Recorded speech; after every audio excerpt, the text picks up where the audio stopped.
Hey guys, welcome back to Smells Like Teen Angst. Today we're going to be talking about the much awaited Colleen Hoover adapted screenplay for the film It Ends With Us.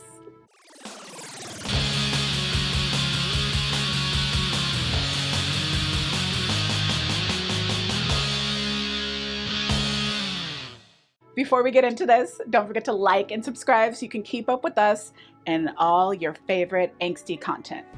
All right, now let's get into it. If one day you had a daughter, what would you say to her? She came to you and said the person she loved was hurting her. So, It Ends With Us. Huge book from Colleen Hoover. Was one of the top books on Book Talk when the pandemic started. It Ends With Us is a story about a girl named Lily Bloom who falls in love with the wrong type of guy. The story bounces back and forth between Lily's past and her present. So we're living with Lily through her present, falling in love in her current love story while reflecting on her past love story and kind of seeing the parallels that have led her to make the choices that she has made relationship-wise. I'm gonna be honest, I did not like the book. I've given Colleen Hoover the good college try, and I've read at least 5 of her novels, and I'm not a big fan. However, I was hoping that they would make some changes that would make me, in turn, love the movie. Which, the changes were made,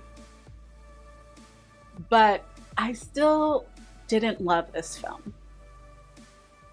Before we get into why, I'm going to give you some of the positives. I think that the world that was built is very much in line with what was in my head in the book. Lily's floral shop looks exactly, if not better, than the floral shop that was in my head. I think that they did an amazing job in quirking up Blake Lively, who they cast in the role of Lily Bloom, who initially I thought was way too pretty to play this character, but I did see it once I watched the film.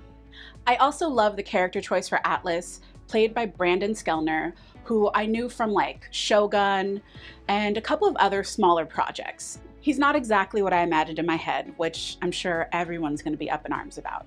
But he did check off the boxes that I think were very important for this character.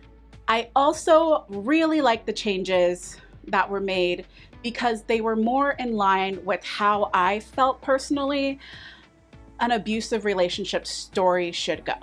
Also, music was great. Money was spent on it. You know, we have Taylor Swift, Cigarettes After Sex. I was bopping along to the music at every scene change. Now, let's get into what I did not like about this film. but 15 seconds. That's all it takes. So I'm gonna say it.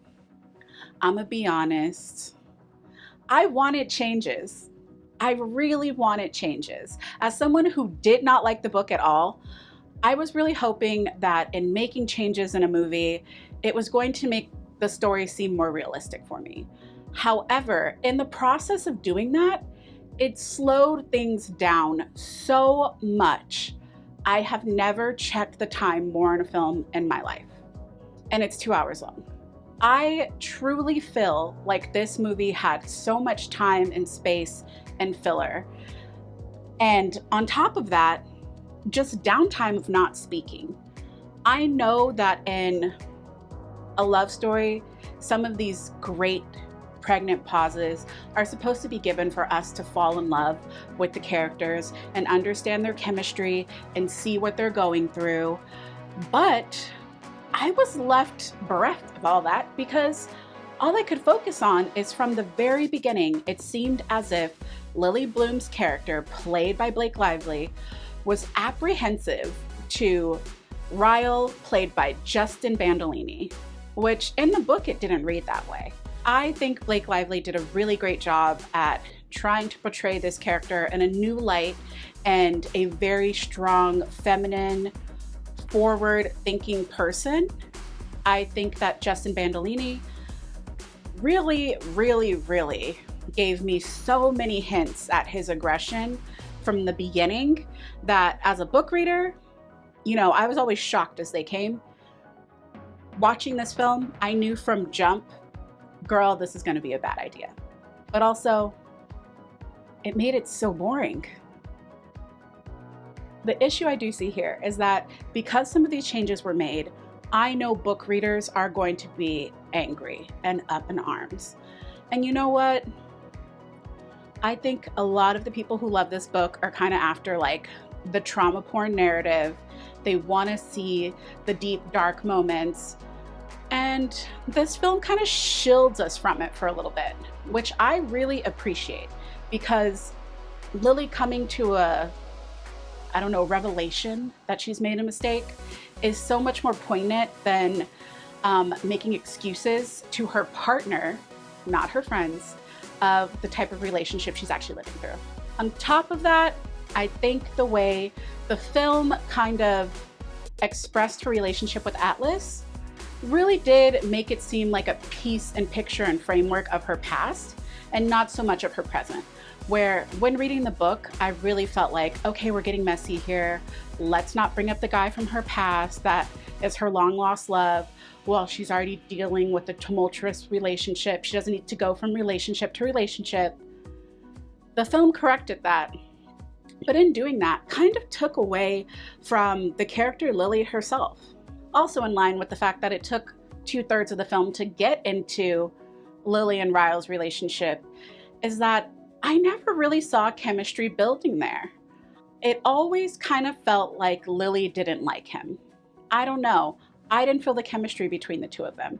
I was never dying or desperate for this love story. I was like, girl, if you have one foot in and one foot out, don't do it.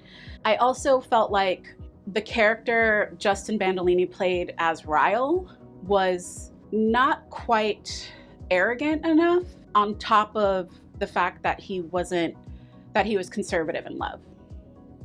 His motivations were kind of only there because we saw his anger from the beginning. And I think the book kind of gives you a few levels to it that we really don't see in the movie. Overall, these were my thoughts. The girls in the bathroom said it first, and they are Colleen Hoover ride or dies. So I know I'm not wrong in saying that this film was kind of meh. We break the pattern.